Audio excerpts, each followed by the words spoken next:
Assalamualaikum warahmatullahi wabarakatuh, sahabat-sahabat ternak dan sahabat budidaya maggot BASF. Seringkali para pemula untuk budidaya maggot BASF masih bingung untuk apa dan jualnya kemana. Ikuti videonya sampai selesai. Yang kali ini kita akan membahas sekilas rencana-rencana apa yang perlu kita rencanakan untuk memulai budidaya maggot BASF. Ikuti videonya sampai selesai.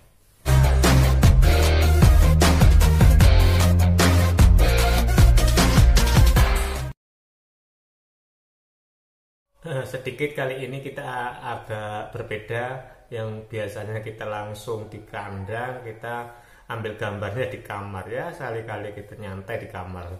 Karena ternak itu nggak ada lerengnya, nggak ada berhentinya.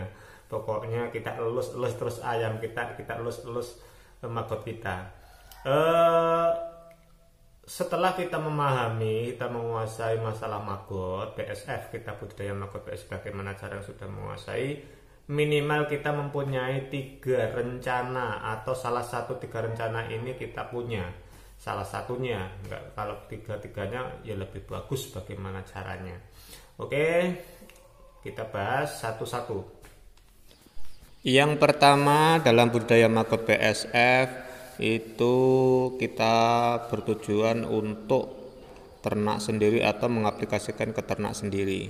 Tentunya ini yang mudah sekali untuk kita praktekkan. Jadi kita budidaya maggot BASF dengan sambil beternak ayam atau bebek atau unggas-unggas yang lain.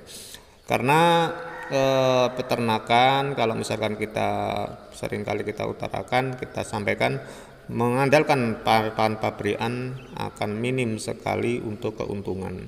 Tentunya dalam prakteknya kita tetap mengukur kemampuan kita, seberapa kita menguasai maggot BASF, seberapa banyak kita menguasai atau memproduksi maggot, seberapa kita bisa mengurus ternak-ternak banyak kita atau enggak, atau ya sesuai dengan kemampuan kita, jangan kita paksakan. Itu yang paling mudah tujuan untuk budidaya maggot BASF, tujuan utama yang paling mudah.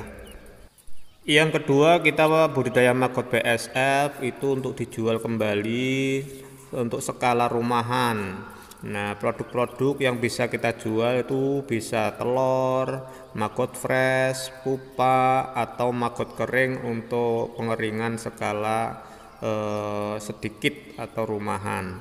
Tentunya kita harus menguasai cara pemasaran.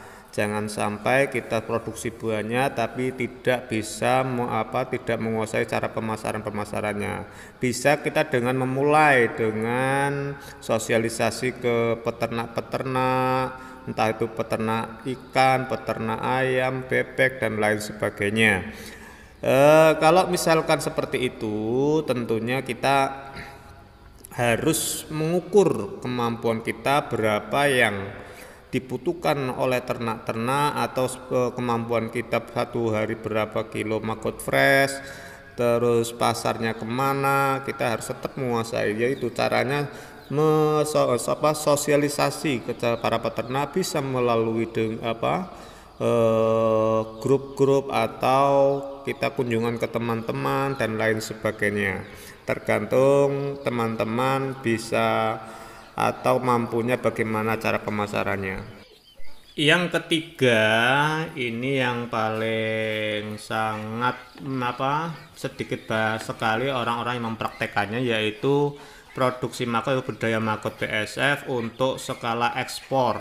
Tentunya teman-teman mungkin banyak yang belum tahu bahwasanya maggot fresh, maggot kering atau maggot larva ini sebenarnya adalah pangsa pasarnya ekspor, namun kita banyak yang belum tahu. Karena kemampuan kita belum sampai ke situ.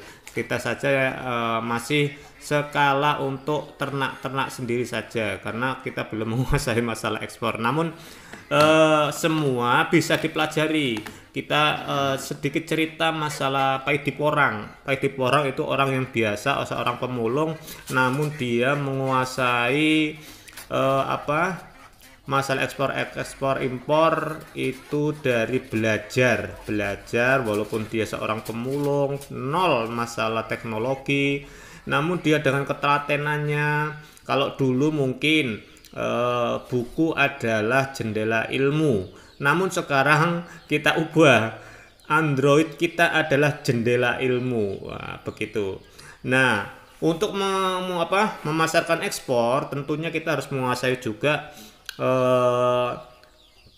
produksi maggot skala besar. Bagaimana caranya? Itu bisa dari kita banyak modal, banyak lahan, banyak pakannya, dan kita bisa mempekerjakan banyak orang dan lain sebagainya, atau kita membina para petani, membina para tetangga dan lain sebagainya, atau kita kerjasama dengan para budidaya maggot BASF yang banyak, yang akhirnya kita bisa produksi maggot BASF yang banyak.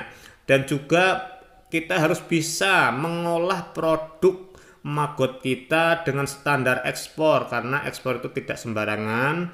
Kita cuman informasi aja, cari-cari informasi, ada standarnya ya. Ekspor itu tidak perlu banyak, kita kirim atau titip barang ke orang atau teman kita yang ada di luar negeri, itu sudah dikatakan ekspor walaupun skalanya sedikit. Nah, kita harus juga menguasai prosedur ekspor dan lain sebagainya, harus punya pasar ekspor juga. Jangan sampai kita mau ekspor sudah prosedurnya tapi kita belum punya pasarnya di luar negeri. Nah, ini perlu belajar ya. Tentunya semua kita bisa belajar, jangan minder. Yang penting kita mau belajar. Jadikan Android kita jendela ilmu. Jangan sampai Android kita cuma untuk main-mainan game atau dan lain sebagainya. Kita juga tidak melarang ya. Ya boleh seperti itu, namun yang sangat penting itu kita harus bagaimana caranya menghasilkan dari Android atau ilmu dari Android. Dari 3 tujuan budidaya maggot BASF itu mungkin masih banyak tujuan-tujuan yang lain yang mungkin belum saya sebutkan. Ya, itu hanya sekelumit, atau yang jelas dalam suatu usaha, dalam suatu pekerjaan kita usahakan punya goal tertentu yang akan kita capai. Jangan sampai kita cuman kerja atau budidaya maggot BASF tanpa tujuan. Ya benar, kadang-kadang orang ragu, budidaya maggot BASF untuk apa sih? Lah nanti tujuannya kemana sih? Ya saya memaklumi atau wajar. Kita pun kadang-kadang seperti itu. Namun mungkin dari yang saya sampaikan jadi pandangan atau jadi pemikiran atau bahan pemikiran atau bahan pertimbangan bagi yang belum atau akan mulai budidaya maggot BASF atau yang sudah mulai tapi belum ada tujuan. Oke, sekian, mudah-mudahan bermanfaat. Kita hanya menyampaikan sharing-sharing saja, atau kita tidak menggurui, kita hanya berbagi pengalaman. Mudah-mudahan bermanfaat. Sekian, wassalamualaikum warahmatullahi wabarakatuh.